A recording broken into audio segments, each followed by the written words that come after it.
dress the powder, the paper, and the ball, if there was one, now goes down the barrel.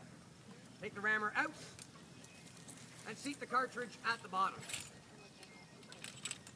Put the rammer back. In fact, I can't stress how important it is to put the ramrod back. Now, don't get me wrong, you can fire this thing. It makes an excellent projectile. It's kind of an awkward weapon. Well, the awkward part is going across the field and asking for it back again. So, in the manual of arms, they tell you to tap it, make sure you have put it back, because if you leave it in the barrel, you're going to cause a shish kebab on the other side. Hey, ready? Fire. Fire. Oh, that's awesome.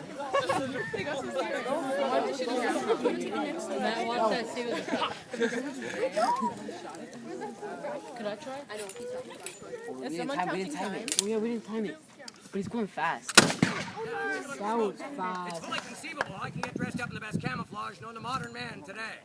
I can paint my face. I can stick leaves and trees and rocks and things like that in my hat. I could actually hide in this field and look like a bush for days. Let me ask you, how many times I'd be able to fire my weapon before somebody said, "Oh, that bush just fired at me." You cannot hide. It's impossible to hide. One shot. The cloud of smoke says, hello, I'm right here.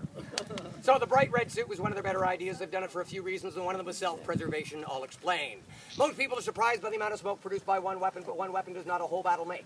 Given the way the wind is moving today, if we put 100 men in the field over there and they fired, the smoke would move across us for a period of time. We would not be able to see each other at the distance that we are right now, and that's 100 men. On Tuesday, the 27th of May, 1813, 6,000 American soldiers came to take this fort, not all firing at the same time, and imagine 500 giving fire. You create what became popularly called the fog of war, where it gets so smoky you can't tell the difference between the good guys, the bad guys, and frankly, that's kind of important. Friendly fire is not a new concept. You don't want to be shooting at your own guys. So yeah, the Brits are famous for standing there in the bright red suits with, as we call them, the shoot me here cross belts and tall black hats, while the Americans match just by on the other side of the battlefield, all dressed up in bright blue suits with the shoot me here cross belts and tall black hats. The Hessians, the Prussians, the Spaniards, the French, the Swiss, the Dutch, the Portuguese. Every modern army wears brightly colored uniforms if they can afford it. They had to wear the cross belts because it holds onto your stuff.